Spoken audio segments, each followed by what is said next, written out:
Salut. Messieurs, dames. L'objectif c'était de faire un 8000 à la journée, depuis le camp de base jusqu'au sommet d'un coup d'un seul. Voilà, sans oxygène. Donc ouais, plutôt ambitieux sur le papier et puis sur le terrain aussi en fait. Il y a peut-être le début de la montée où là je me suis permis d'aller vite parce que c'était une altitude qui était cool. Ça va super bien. Je sais pas vraiment quel rythme mettre. C'est la première fois que je fais un 8000 comme ça. Je sais pas si là je mets trop de rythme, pas assez. C'est pas évident. Et par contre au-dessus il y avait ce petit frein mental où je me suis dit bon tu vois fais pas le con quoi. Il vaut mieux arriver si tu veux peut-être aller une demi-heure trop tard mais en vie. Ouais. T'as compris quoi.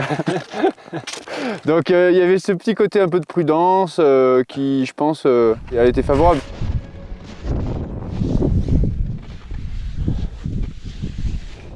Moi par contre après j'étais super content voilà, de faire ce truc vraiment perso, enfin plutôt seul au final.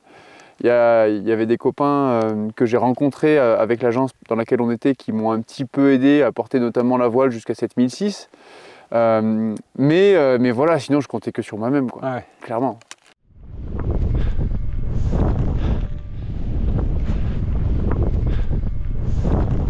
Et quand tu es arrivé au sommet, du coup tu étais totalement lucide et euphorique ou est-ce que tu étais quand même un peu claqué ou tu planais? Dans quel état tu étais? En fait au col, j'ai vu que le temps que je mettais était bon quoi, par rapport aux prévisions si tu veux. Ouais. Je sentais que j'étais bien en dessous de ce que j'avais imaginé. Okay. Donc en fait dès le col je me suis dit bah voilà c'est gagné quoi. 7h28. 7h28. Wouh. Ah oh, même pas en rêve. Ah putain. Ah putain mais c'est énorme.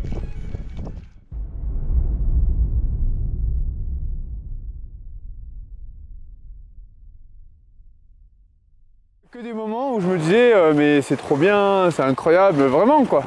Et au final je l'ai plutôt rarement vécu ça tu vois en montagne.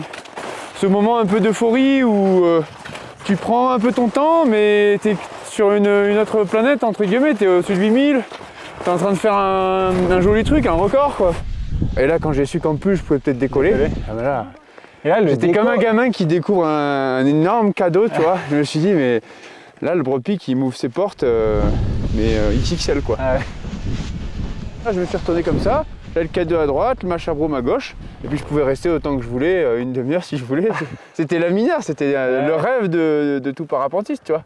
Quand tu fais du parapente, bah, tu as envie de ça pour décoller. Ouais. Parce que si tu n'as pas de vent du tout, bah, tu vois, il faut courir.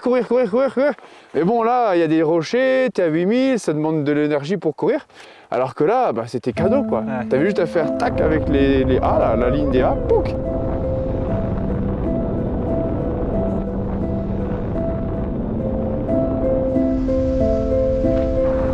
Tu avais l'impression de te mettre à ta limite en termes d'effort? Je pense pas.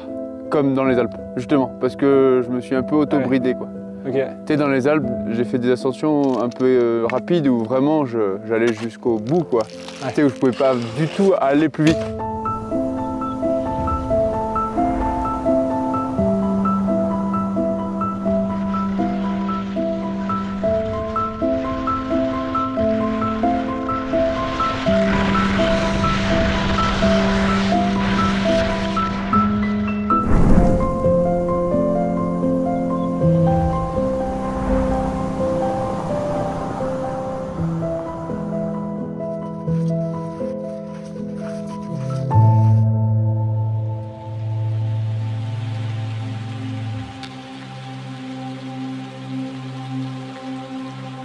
Et au K2, il y a quand même un truc quand on regarde ces images, mais tu vois, il fait mauvais, il y a la tempête et tout. Ouais.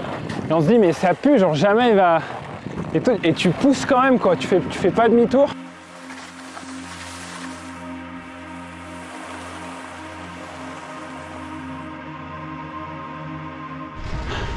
Ici, en fait les conditions sont vraiment pourries. La neige est toute molle. Comment tu analyses ça après toi en voyant justement ces images? Alors déjà c'est que là-bas t'as quand même pas la même météo qu'ici. Ouais. Et en fait, le météorologue qu'on avait, il annonçait du beau temps, tu vois. Ah ouais. Et c'est une fiabilité qui est...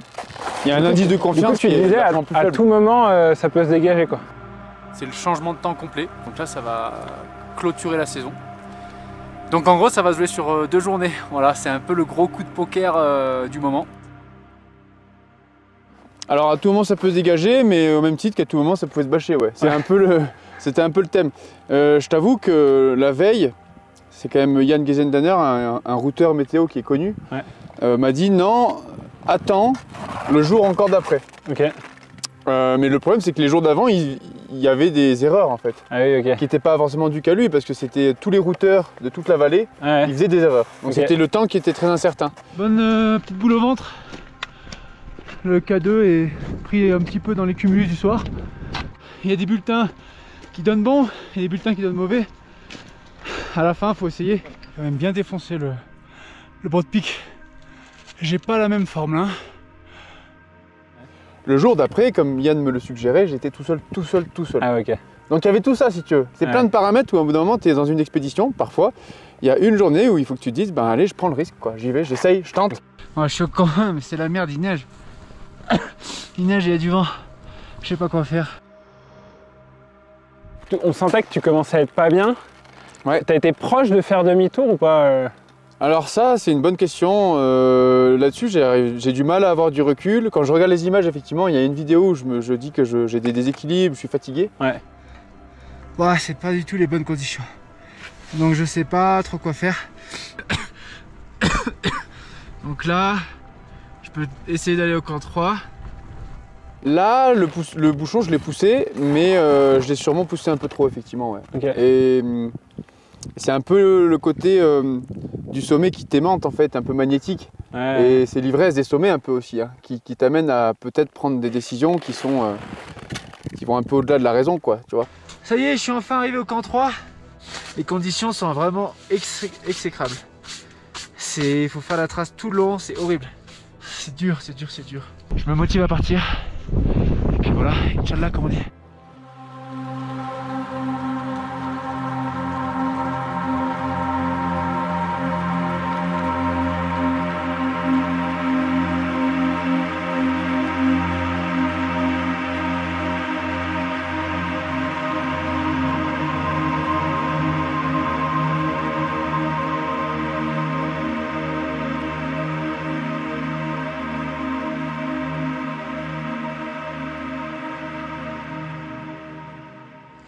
Eh bien, c'était... ça n'a pas été ça.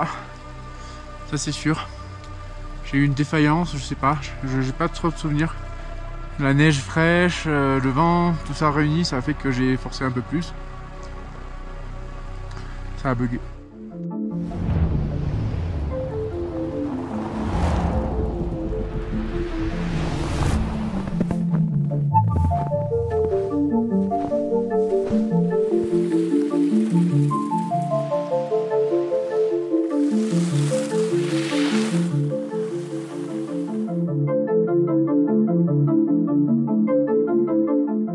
Pas une expérience anodine, tu vois, par rapport aux autres que j'ai pu faire. Au final, déjà j'ai eu un gros échec quand même sur le K2. Ouais.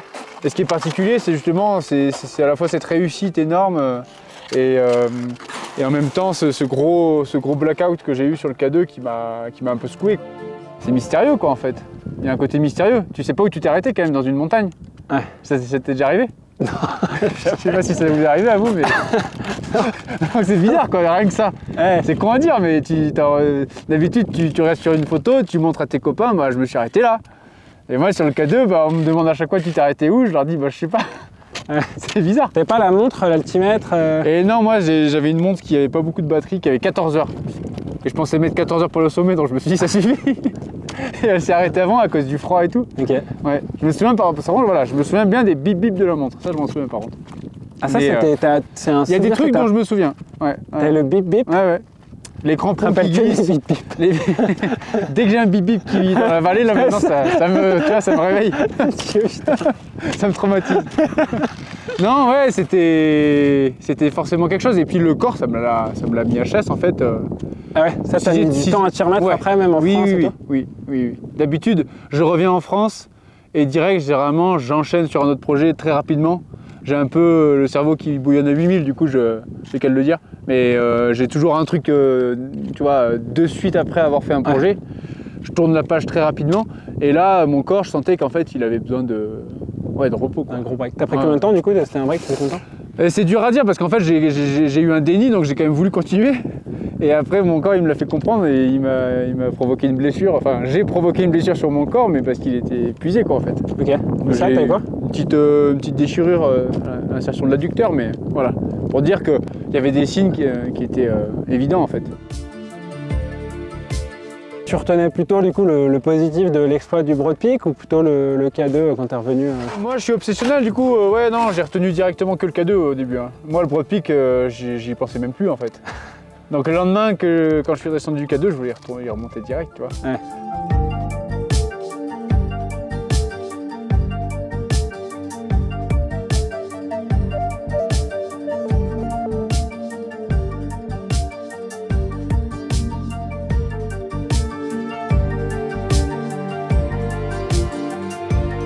Et c'est après, le cheminement, il était un peu long pour me rendre compte un peu de ce que j'avais pu faire au Broad Peak. Et si j'étais resté que sur le Broad Peak, ça aurait été une XP juste, voilà, 100% réussite, que du bonheur. Mais là, je le prends bien en même temps parce que ça me fait une très bonne expérience pour un jour retourner à 8000 et je pense que ça me servira sur l'avenir, c'est évident, tu vois.